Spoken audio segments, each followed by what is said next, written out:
এমন একটা আবিষ্কারের কথা ভাবুন তো, যা প্রকৃতির কোথাও কোনোখানে খুঁজে পাওয়া যায় না।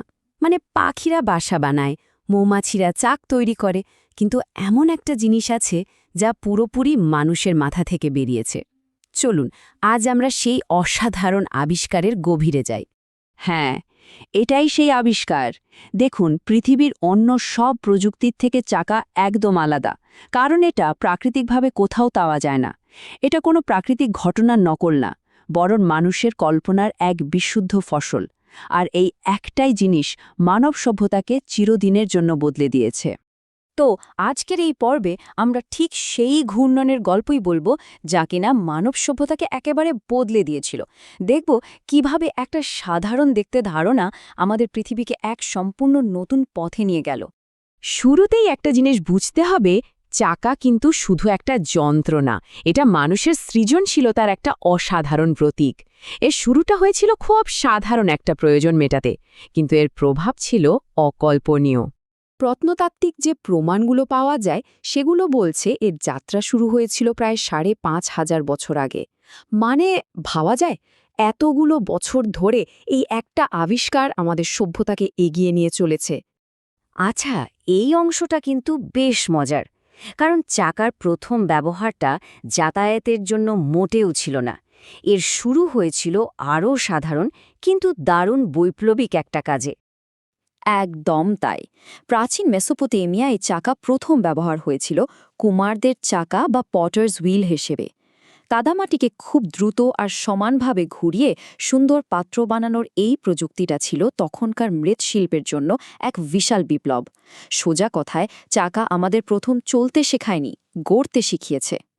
এরপর এলো সেই যুগান্তকারী মুহূর্তটা, যখন এই স্থির ঘূর্ণন গতিতে পাল্টে গেল।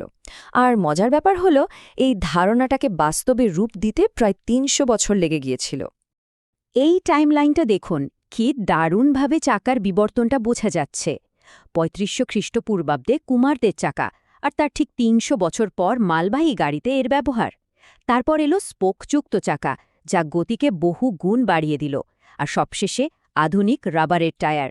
প্রত্যেকটা ধাপই ছিল এক একটা মাইলফলক। প্রথম দিকের ওই চাকাগুলো ছিল নিরেট কাঠের, তাই বেশ ভারী আর ধীরগতির। কিন্তু তাতে কি, এই আবিষ্কারের ফলেই তো মানুষ প্রথমবারের মতো নিজের শক্তির চেয়ে অনেক বেশি ওজনের জিনিস এক জায়গা থেকে আরেক জায়গায় সরাতে পারল।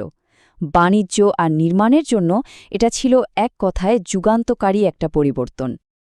কিন্তু এরপর যা হলো, সেটা ছিল চাকার ইতিহাসে একটা বিরাট বড় লাফ।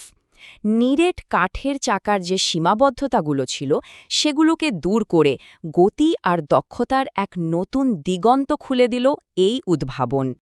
পার্থক্যটা ছিল আকাশ-পাতাল। স্পোকযুক্ত চাকা ওজনে অনেক হালকা, গতিতে অনেক বেশি, আর অনেক বেশি কাজের।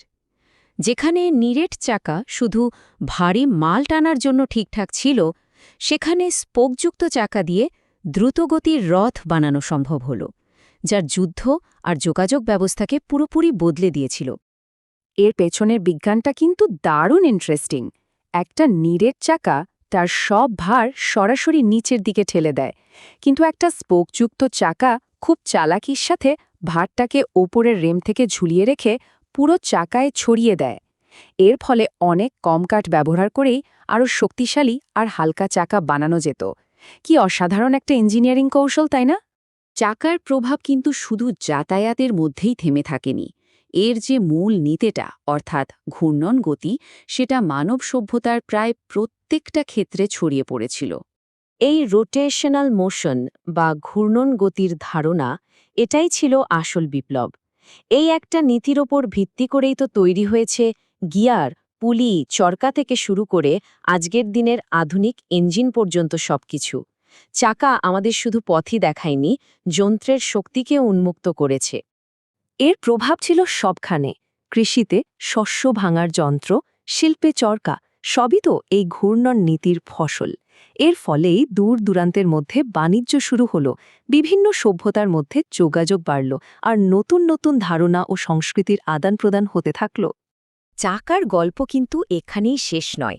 প্রাচীন যুগ থেকে আধুনিক যুগ পর্যন্ত এর বিবর্তন চলেছে, আর সত্যি বলতে কি, আজও চলছে। ভাবুন একবার, নিরেট কাঠ দিয়ে শুরু, তারপর স্থায়িত্ব বাড়ানোর জন্য এলো লোহার রিম, আর শেষে আরাম আর কার্যকারিতা বাড়ানোর জন্য এলো রাবারের টায়ার। প্রত্যেকটা প্রজন্মই এই মৌলিক আবিষ্কারটিকে আরও উন্নত করেছে। এটা প্রমাণ করে যে একটা ভালো ধারণা আসলে কখনো পুরনো হয় না। এই কথাটা সম্ভবত চাকার গুরুত্বকে সবচেয়ে ভালোভাবে তুলে ধরে। এটা শুধু একটা গোল বস্তু নয়, এটা হলো মানুষের উন্নতি আর সৃজনশীলতার প্রতীক। এই একটা আবিষ্কারই যেন প্রাচীন যুগকে আধুনিক বিজ্ঞানের সাথে জুড়ে দিয়েছে। চাকার মতো একটা সরল ধারণা যদি মানব সভ্যতাকে এতটা এগিয়ে নিয়ে যেতে পারে, তাহলে একবার ভাবুন আজকের দিনের নতুন নতুন উদ্ভাবনগুলো আমাদের ভবিষ্যৎকে কোথায় নিয়ে যাবে। এই প্রশ্নটাই হয়তো আমাদের ভাবার জন্য রেখে যাওয়া উচিত।